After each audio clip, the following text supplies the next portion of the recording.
Josué, chapitre 11. Jabin, roi de Hatsor, ayant appris ces choses, envoya des messagers à Jobab, roi de Madon, au roi de Shimron, au roi d'Akshaph, au roi qui était au nord dans la montagne, dans la plaine au midi de Kinéret, dans la vallée, et sur les hauteurs de Dor à l'occident, aux Cananéens de l'Orient et de l'Occident, aux Amoréens, aux Hétiens, aux Phéréziens, aux Jébusiens dans la montagne, et aux Héviens au pied de l'Hermon dans le pays de Mitzpa.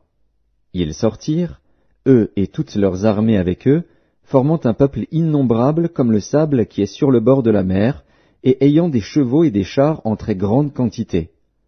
Tous ces rois fixèrent un lieu de réunion, et vinrent camper ensemble près des eaux de Mérom, pour combattre contre Israël.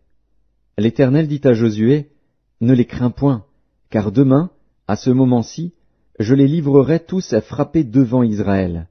Tu couperas les jarrets à leurs chevaux, et tu brûleras au feu leurs chars. » Josué, avec tous ses gens de guerre, arriva subitement sur eux près des eaux de Mérom, et ils se précipitèrent au milieu d'eux.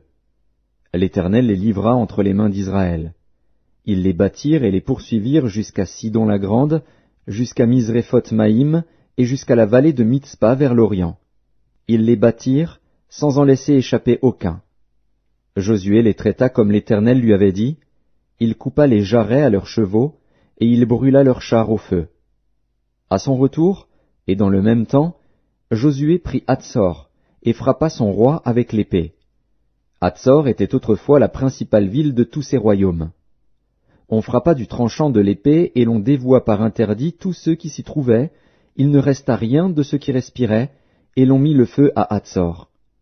Josué prit aussi toutes les villes de ses rois et tous leurs rois, et il les frappa du tranchant de l'épée, et il les dévoua par interdit, comme l'avait ordonné Moïse, serviteur de l'Éternel. Mais Israël ne brûla aucune des villes situées sur des collines, à l'exception seulement de Hatsor, qui fut brûlée par Josué. Les enfants d'Israël gardèrent pour eux tout le butin de ces villes et le bétail, mais ils frappèrent du tranchant de l'épée tous les hommes, jusqu'à ce qu'ils les eussent détruits, sans rien laisser de ceux qui respiraient. Josué exécuta les ordres de l'Éternel à Moïse, son serviteur, et de Moïse à Josué. Il ne négligea rien de tout ce que l'Éternel avait ordonné à Moïse.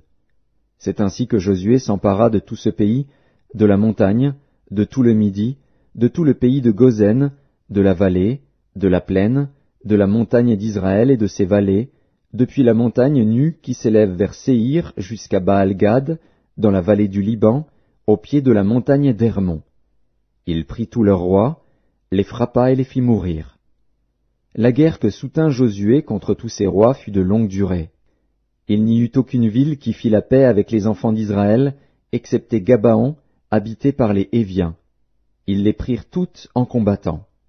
Car l'Éternel permit que ces peuples s'obstinassent à faire la guerre contre Israël, afin qu'Israël les dévouât par interdit, sans qu'il y eût pour eux de miséricorde, et qu'il les détruisît, comme l'Éternel l'avait ordonné à Moïse. Dans le même temps, Josué se mit en marche, et il extermina les Anakim de la montagne d'Hébron, de Débir, d'Anab, de toute la montagne de Juda et de toute la montagne d'Israël. Josué les dévoua par interdit, avec leurs villes. Il ne resta point d'Anakim dans le pays des enfants d'Israël. Il n'en resta qu'à Gaza, à Gath et à Asdod. Josué s'empara donc de tout le pays, selon tout ce que l'Éternel avait dit à Moïse.